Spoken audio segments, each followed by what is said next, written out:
Hey everyone! Time for another video from me to you. In this one, I'm taking a look at an old-school standard zoom for the Canon EF mount. The Canon EF 2870mm f3.5 4.5 version 2. You can usually grab one used for around 30 to 40 euros on the usual platforms. So let's see how it holds up, both mechanically and optically. Thanks so much for taking the time to watch and for your interest in my content. If you haven't subscribed to the channel yet, now's a great time to do it. I always appreciate a thumbs up, and if you hit the bell, you won't miss any of my future videos. Thanks again for your support. It really helps keep the channel going. The rubber grip doesn't look too great and needs to be reattached to the lens, no big deal. We'll take care of that in a moment. Other than that, I couldn't find any issues with the lens elements or the lens body. I did hold the lens up to a light source to check for flaws, but unfortunately, I didn't film that part.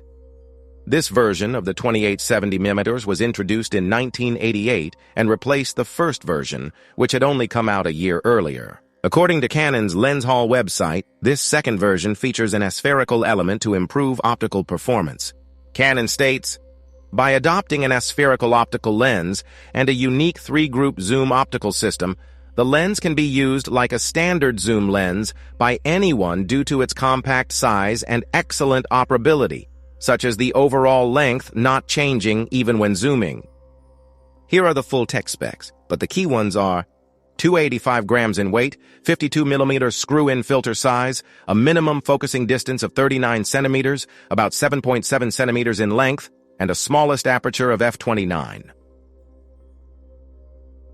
First, I gave the lens a bit of a cleanup. I started by cutting the stretched-out rubber grip and trimming it down slightly so it would fit snugly on the lens again. Some of you already know the plastic care product I've been using for years, and no, I'm not getting paid by the company. I'm sure there are plenty of other similar products out there. I use it to clean and maintain my cameras, lenses, and other photo gear. It also softens rubber again and protects it from UV damage. Heads up. In rare cases, it can react with plastic. It's only happened to me once, but still. Use it at your own risk. Just spray it on generously, let it sit for a bit, and then polish it in.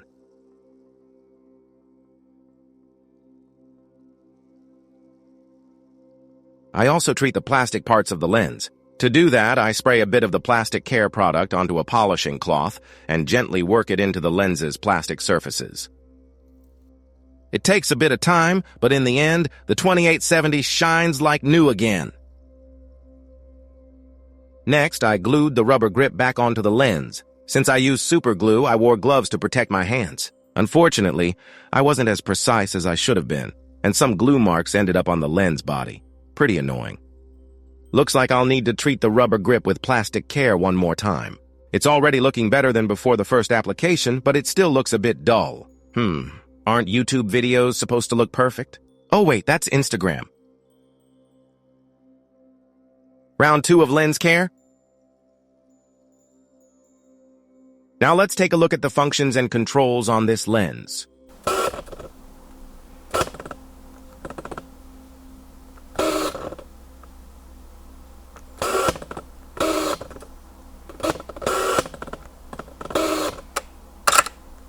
Like all lenses from the early days of the EOS era, this one uses an AFD motor for focusing.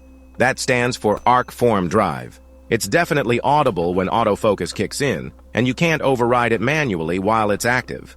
To switch to manual focus, you need to flip a small switch from AF to M. Manual focusing isn't exactly buttery smooth like on true manual lenses, and it makes a faint grinding noise, which is totally normal for this type. That said, precise focusing is still totally doable with this lens. You can use this lens on any EOS camera built for film photography. It also works flawlessly on all digital EOS DSLRs with an EF mount. No limitations there. If you want to use it on Canon's mirrorless R-series cameras, you'll need an EF to RF adapter. I use the original Canon adapter with the built-in drop-in filter slot. Super practical. That way I don't have to carry multiple screw-in filters for different lens sizes. Instead, I just bring a few small drop-in filters like polarizers, ND filters, or Pro Mist, and they work with all my lenses when using the adapter.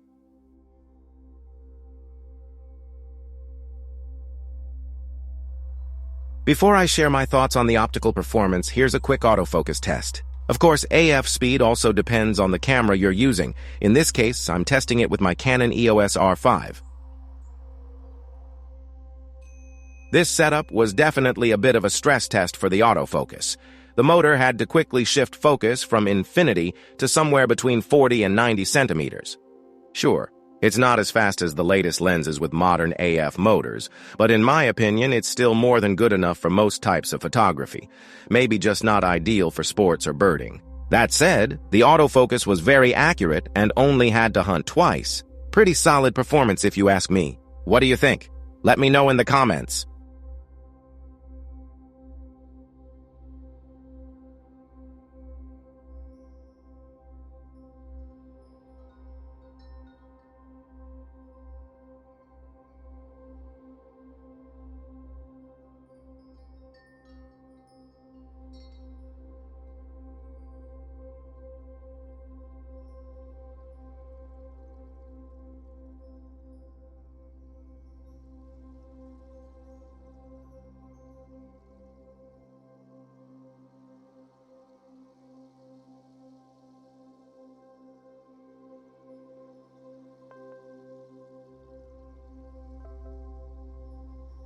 But what kind of image quality can you actually expect from a lens like this? First, let me show you an example of how this lens handles backlighting. As you can see, shooting into the light is not exactly its strong suit. Even with a lens hood attached, there's noticeable loss of contrast and visible lens flares.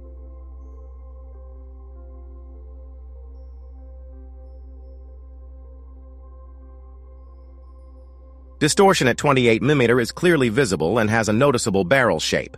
It decreases steadily from 35 to 70mm, and from around 50mm onward, I didn't find it distracting anymore. Unfortunately, there's no dedicated lens profile available, neither in Canon's DPP software nor in Adobe's tools.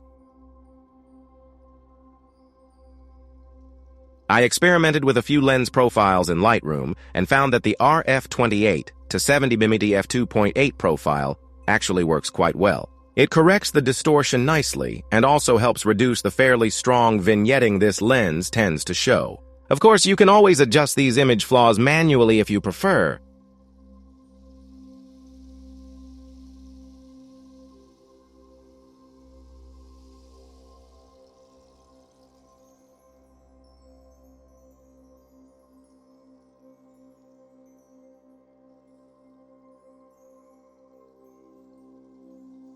Sharpness and contrast at 28mm and wide open at f3.5 are acceptable.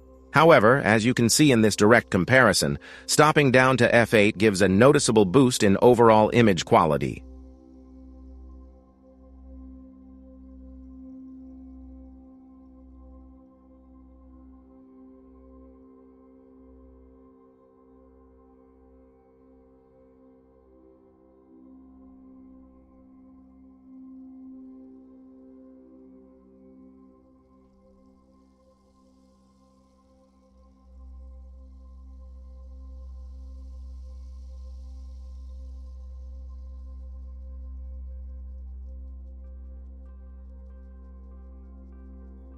Here's an example shot taken at 30mm and aperture 8. The center of the image shows very good sharpness, and I'm also quite happy with the contrast. However,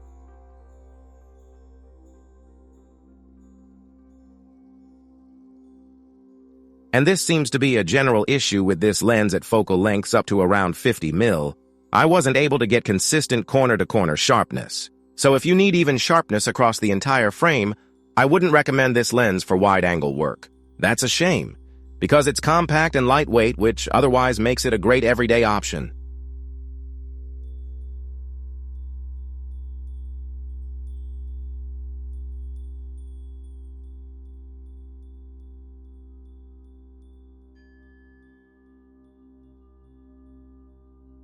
Here you can see the performance at 35mm with different aperture settings. Please look in the upper right corner to see the aperture used.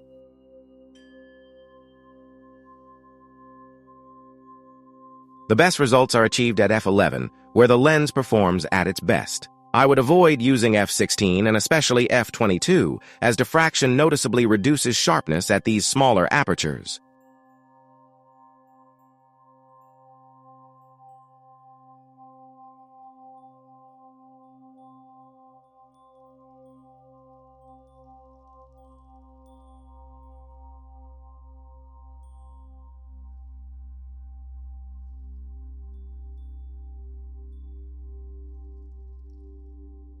Here is a brief direct comparison at 35mm and open aperture versus aperture 8.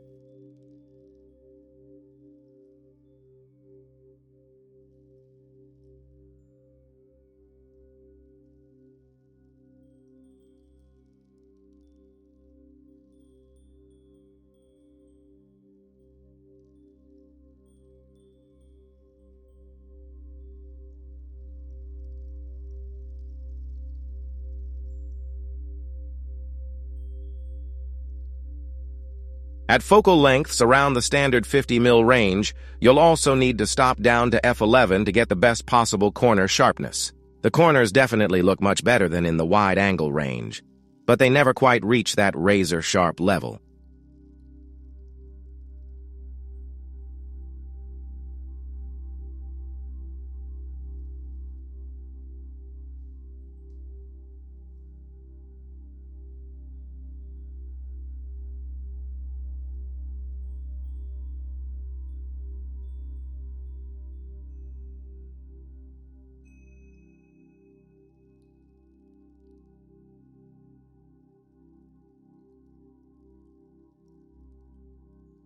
Even at 70mm, the lens needs at least f8 to deliver good optical performance in the center of the image. The edges, however, don't quite match the quality of the center, not even when stopped down to f11.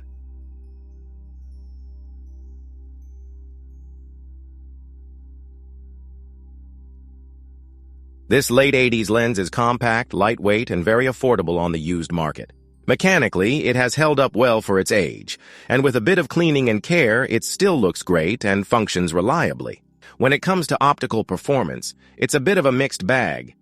In the wide-angle range, 28-35mm, you'll need to stop down to f8 or even f11 to get decent sharpness, especially in the corners, which never really reach acceptable sharpness levels. At around 50mm, things improve, but the corners still don't get razor-sharp. At 70mm, center sharpness is solid at f8, but the edges continue to fall short, even at smaller apertures.